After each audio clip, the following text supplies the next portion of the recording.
하나님 말씀은 창세기 9장 1절에서 6절 말씀. 창세기 9장 1절에서 6절 읽겠습니다. 하나님이 노아와 그 아들들에게 복을 주시며 그들에게 이르시되 생육하고 번성하여 땅에 충만하라. 땅의 모든 짐승과 공중의 모든 새와 땅에 기는 모든 것과 바다의 모든 물고기가 너희를 두려워하며 너희를 무서워하리니 이것들은 너희의 손에 붙였음이니라. 모든 산 동물은 너희의 먹을 것이 될지라. 채소같이 내가 이것을 다 너희에게 주노라. 그러나 고기를 그 생명들은 핏째 먹지 말 것이니라. 내가 반드시 너희의 피 곧 너희의 생명의 피를 찾으리니 짐승이면 그 짐승에게서 사람이나 사람의 형제면 그에게서 그의 생명을 찾으리라. 다른 사람의 피를 흘리면 그 사람의 피도 흘릴 것이니 이는 하나님이 자기 형상대로 사람을 지으셨음이니라. 아멘. 노아 홍수 후에 하나님께서 이제 방주를 통해서 살아남은 노아와 그 아들들에게 복을 주십니다. 그리고 땅에 번성하라고 이렇게 말씀하십니다. 그리고 홍수 이전에는 사람들에게 오직 채소만 먹도록 그렇게 말씀을 하셨는데 이제는 이제 공식적으로 채소처럼 고기를 먹어라, 고기도 먹어라 이렇게 말씀을 하셨습니다. 그러니까 뭐 바다의 물고기나 공중의 새나 땅에 있는 짐승들 잡아서 고기를 먹어라 이렇게 말씀을 하신 겁니다. 그러나 이제 한 가지 금한 게 있습니다. 고기를 먹되 그 생명이 되는 피까지는 먹지 말아라 이렇게 말씀합니다. 피는 생명인데 라고 이렇게 말씀 금하셨는데 이것은 무슨 뜻이냐면 생명은 주인이신 하나님께 속했다. 그러니까 생명을 존중하라. 생명을 존중하는 것이 곧 생명의 주권자이신 주인이신 하나님을 존중하는 것이다. 만약 동물들이나 이런 새나 혹은 여러 이 물고기도 너무 이렇게 남보를 하거나 남욕을 하고 그냥 희롱을 위해서 육신적인 어떤 즐거움을 위해서 이것들을 만약 죽이고 사냥을 하고 이렇다. 이것은 그러니까 생명을 존중하라고 하신 하나님의 뜻에 반하는 것이지요. 그러니까 뭐 유럽의 그 왕족들이나 귀족들이 자기들의 어떤 여가 생활을 위해서 여우들을 이렇게 산에나 들이나 이렇게 놓고 정원 같은 데 놓고 사냥을 하는 이런 거 좋지는 않은 것입니다. 미국 제가 보았던 아주 인상 깊었던 영화 중에 하나가 이 늑대와의 추물이라는 영화였는데 거기서 보면 이제 그 인디언들이 자기들의 식량을 위해서 이 들소 사냥을 나갑니다. 들소들을 잡아가지고 그것은 이제 고기 같은 것들 잘 저축을 해서 먹을 것을 삼고 또 껍질 같은 것들을 벗겨가지고 자기들의 여러 천막이라든지 이런 것들 옷을 지어 입는 이런 일을 하는데 한 번은 이제 그 들판에 나가서 사냥을 합니다. 주인공도 함께 인디언들과 합세를 해서 백인인데 합세해서 이렇게 잡으러 가는데 들판에 그냥 온통 그 껍질이 벗겨진 버팔로들이 여기저기 던져져 있습니다. 그 모습이 아주 끔찍하고 섬뜩했던 기억이 납니다. 인디안들이 누가 이런 참 야만적인 일을 했나 이렇게 막 분개하는 그런 어떤 모습이 이렇게 드러나 있습니다. 그러니까 이것은 뭐냐면 그 인디언들은 매우 그 들소들의 생명 자체를 죽인다 해도 그 생명 자체에 굉장히 소중하게 여기거든요. 하나의 그 생명이 죽어가는 것 전체 모든 것에도 나름대로 신성성이 있다고 보는 그런 이제 관념이 있습니다. 인디언들의 관념을 보면 나무나 새나 그런 거대한 짐승들 뭐 이런 것들이 다 그런 생명이 있는데 그렇게 야만적으로 이렇게 껍질만 벗기고 고기들은 버리거든요. 왜냐하면 껍질만 돈이 되니까 이 백인들이 그렇게 총으로 사냥을 해서 껍질을 벗겨가고 한 거거든요. 참 이 인디언들은 그러지 않고 모든 것들을 소중히 여기고 그 이상 막 함부로 필요 이상으로 남용을 하거나 그러지 않고 그거가 아주 대조적이죠. 하나님은 노아와 그 후손들에게 여기서 모든 생명을 소중히 여기고 피를 무고히 흘린 자에게 피로써 갚아라 이렇게 하는 법을 여기서 선포를 하는데, 그러니까 짐승이 사람을 이렇게 잡아먹는다거나 하면 그 짐승은 반드시 죽이는 거죠. 아무리 값비싼 짐승이라도 잡아서 죽이는 거죠. 또 사람이 만약 사람의 피를 무고히 흘린다라면 그 사람의 피도 흘리는 것이 이제 하나님이 정하신 법이죠.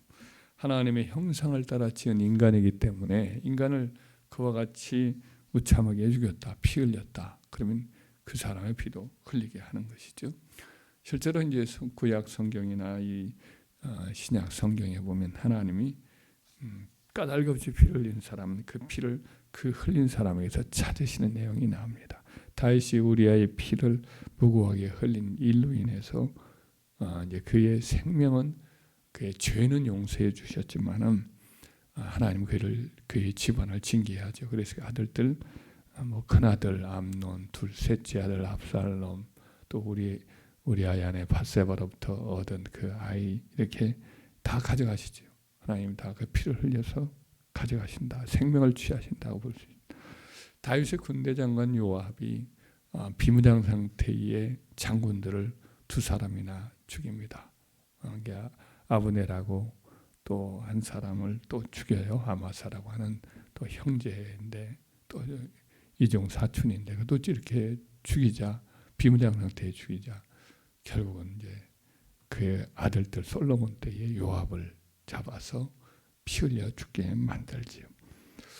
또 나보 왕이 그 백성 나봇의 포도원이 탐나서 불법 재판을 열고 전투 중에 불법 재판을 열어가지고 죽입니다. 그와 그의 아들들을, 나봇과 그의 아들들을 죽이니까 하나님은 전쟁 가운데에 아합 장군을 가게 만들어서 결국 거기서 화살 맞아 적과 싸우다가 피를 흘려 죽게 만들고 개들이 그 피를 핥도록 할 것이다 한 말씀 그대로 다 성취가 되게 만들죠. 피 흘린 자는 피로써 갚게 하시는 하나님의 법칙을 하나님 엄중하게 성취를 하게 하시는 거죠.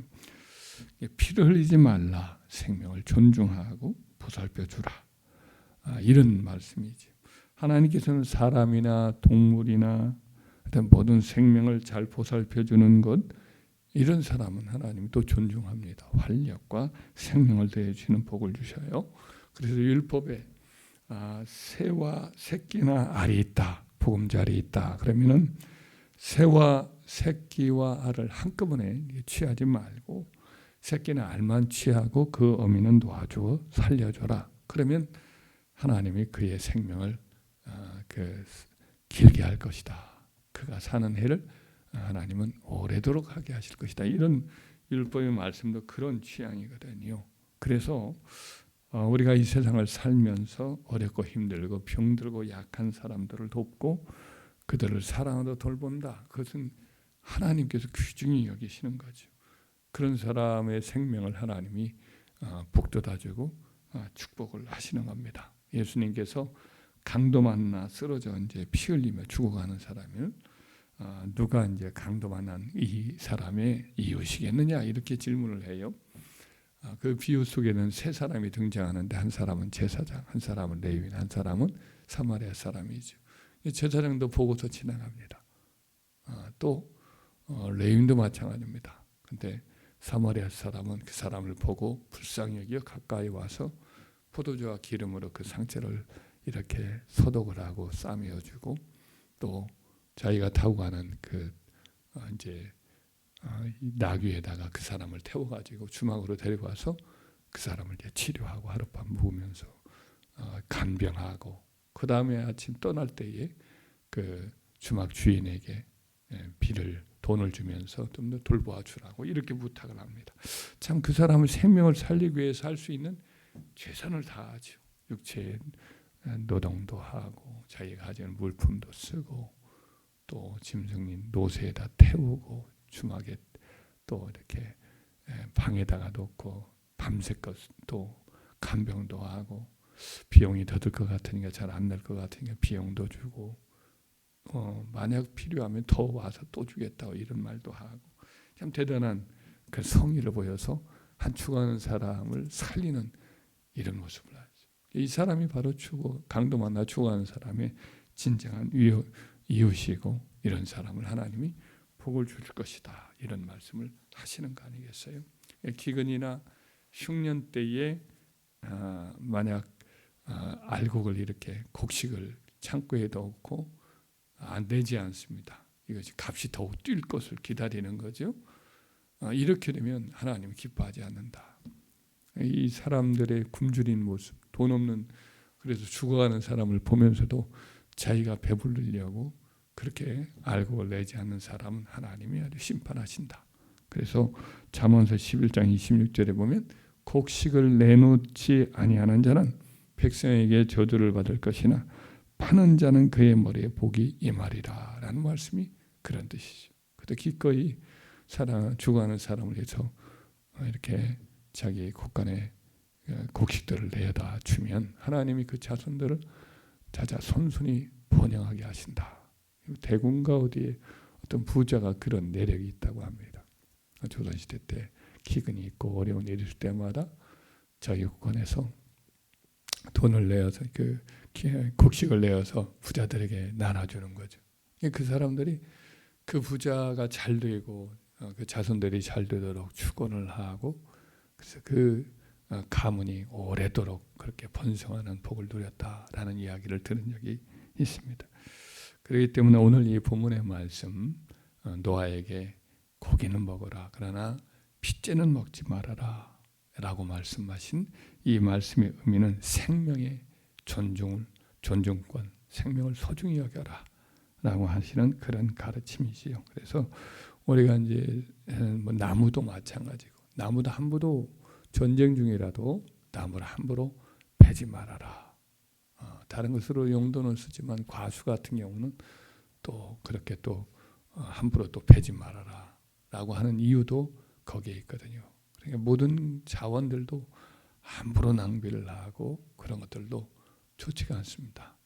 그런 것들을 적절하게 우리가 쓰는 건 좋은 일이죠. 뭐 물도 우리가 적절하게 쓰는 건 좋지만 너무 막 낭비하고 그런 것도 좋지 않고 모든 것은 하나님이 주신 것이지만 이 주신 것들을 누리되 이들을 적절하게 사용하고 또 어려운 사람들에게 함께 나누고 우리가 어렵고 힘들고 병들고 약한 사람들을 돕고 이게 이제 하나님이 생명을 소중히 여기라는 그런 취지에 맞는 것입니다. 아무리 대단한 권력자라도 아무리 돈 많은 부자라고 하더라도 내 것이니까 뭐 내 마음대로 한다. 이게 이제 하나님의 뜻에 반하는 행동인 것이죠. 하나님은 그런 사람일 때 반드시 이제 그렇게 생명을 막 무시하고 함부로 하고 내 것이라고 해서 내놓지 않고 그런 사람들은 하나님 기뻐하지 않는 거죠. 예수님이 그 부자가 이제 그날 그의 풍년이 들었을 때에 그것들을 자기로 한 창고에만 쌓고 이웃들은 전혀 이렇게 고려치 않고 또 하나님께 감사치도 아니하고 자기를 위해서만 이런 사람에게 내가 오늘 밤 네 생명을 내가 도로 취하리니 네가 예비한 것이 네 것이 이르겠느냐 이런 말씀도 그런 취지도 담겨 있다 할 것입니다. 그래서 우리가 다른 사람의 생명도 소중히 여기고 또 다른 모든 동식물들도 잘 가꾸어 나가는 이런 과정을 통해서 또 하나님의 생명을 존중하는 것을 다시 한번 또 몸에 익히고 그 뜻에 따라 살아갈 때에 우리의 생명도 하나님이 또 복을 주시고 은혜를 주시는 줄 믿습니다.